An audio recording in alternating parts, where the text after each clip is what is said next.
തകർന്ന് തരിപ്പണമായിരിക്കുകയാണ് തൃശൂരിലെ കോൺഗ്രസ്. പാർലമെന്റ് മണ്ഡലത്തിന്റെ 72 വർഷത്തെ ചരിത്രത്തിൽ ആദ്യമായാണ് കോൺഗ്രസ് മൂന്നാം സ്ഥാനത്തേക്ക് തള്ളപ്പെടുന്നത്. കഴിഞ്ഞ തെരഞ്ഞെടുപ്പിനേക്കാൾ 85,000 വോട്ടാണ് ചോർന്നിരിക്കുന്നത്. 7 നിയമസഭാ മണ്ഡലങ്ങളിൽ മുസ്ലിം ലീഗിന് വലിയ സ്വാധീനമുള്ള ഗുരുവായൂരിൽ 7,406 വോട്ടിന് UDF ലീഡ് ചെയ്തു. ലീഗ് തടയിട്ടില്ലായിരുന്നുവെങ്കിൽ സമ്പൂർണ്ണ പരാജയത്തിലേക്ക് കോൺഗ്രസ് കൂപ്പുകുത്തിയേനെ.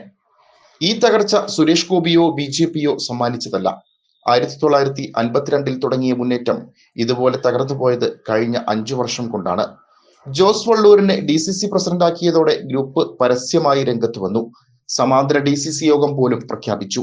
ഒത്തുതീർപ്പുണ്ടാക്കിയത് കസേര കിട്ടാത്ത എല്ലാ നേതാക്കൾക്കും പലയിടത്തും കസേര നൽകിയാണ്. 20 വർഷമായി പാർട്ടിക്ക് വേണ്ടി പോരാടിയ നൂറുകണക്കിന് പ്രാദേശിക നേതാക്കൾ തഴയപ്പെട്ടു.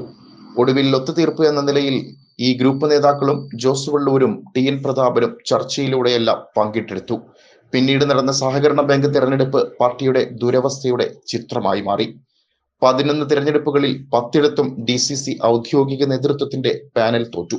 സമാന്തര കോൺഗ്രസ് പാനൽ വിജയിച്ചു. ലോക്സഭാ തെരഞ്ഞെടുപ്പ് പ്രഖ്യാപനത്തിന് മുമ്പ് തന്നെ താൻ മത്സരിക്കുന്നില്ലെന്ന് TN പ്രതാപൻ പരസ്യമായി പ്രഖ്യാപിച്ചു. പകരക്കാരനായി VT ബൽറാമിനെ പുറത്തു പറയാതെ അവതരിപ്പിക്കുകയും ചെയ്തു. മണലൂരിൽ നിന്ന് നിയമസഭയിലേക്ക് പ്രതാപൻ മത്സരിക്കുക എന്നത് അനൌദ്യോഗികമായി പ്രചരിപ്പിക്കുകയും ചെയ്തു.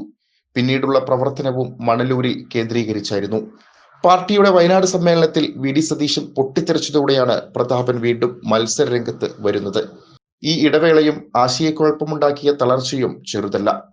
KPCC vice president Padmaja Venugopal BJPയിലേക്ക് പോയപ്പോഴാണ് വടകരയിൽ പോസ്റ്റർ ഒട്ടിച്ച് ജോലി തുടങ്ങിയ K മുരളീധരനെ തൃശൂരിലേക്ക് കൊണ്ടുവരുന്നത്.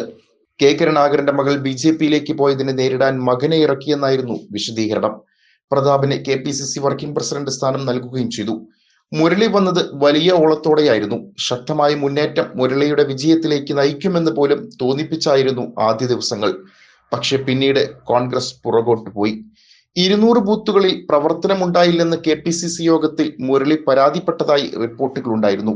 അത് ശരിയായിരുന്നു എന്ന് തിരഞ്ഞെടുപ്പ് ദിവസത്തിലേക്ക് തിരിഞ്ഞു നോക്കിയാൽ വ്യക്തമാവുകയും ചെയ്യും.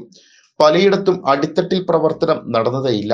ഇത് കൃത്യമായി വിലയിരുത്താനോ തിരുത്താനോ ആരുമില്ലാതെയായി പോയി. എല്ലാവരും സ്വന്തം തട്ടകങ്ങളിലേക്ക് ചുരുങ്ങുന്ന കാഴ്ച പ്രകടമായിരുന്നു. വരാൻ പോകുന്ന നിയമസഭാ തെരഞ്ഞെടുപ്പിനെ കളമൊരുക്കുകയായിരുന്നു നേതാക്കൾ പലരും. വോട്ട് ചേർത്താൻ പോലും ഏകീകരിച്ചു നടത്താനായില്ല. ന്യൂനപക്ഷ സമുദായ വോട്ടുകൾ കൈവിട്ടെന്ന് K മുരളീധരൻ വിശദീകരിക്കുമ്പോഴും ഒരു ചോദ്യം ബാക്കിയാകുന്നുണ്ട്. അതുകൊണ്ട് മാത്രം 85,000 വോട്ട് ചോരുന്നതിനും തകർച്ചയ്ക്കും ഇടയാകുമോ? CPM വോട്ടുകൾ ചോർന്നുവെന്നും കോൺഗ്രസ് ആരോപിക്കുന്നുണ്ട്. പക്ഷേ ഇത് കണക്കുകളിൽ തെളിയിക്കാനാകില്ല. LDFന് 12,000 വോട്ട് കൂടുതൽ കിട്ടിയിട്ടുമുണ്ട്. പത്മജ പറഞ്ഞ ഒരു കാര്യം ഇവിടെ പ്രസക്തമാവുകയാണ്. കൂടെ നിൽക്കുന്നവർ തന്നെ മുരളിയേട്ടനെ വെട്ടും.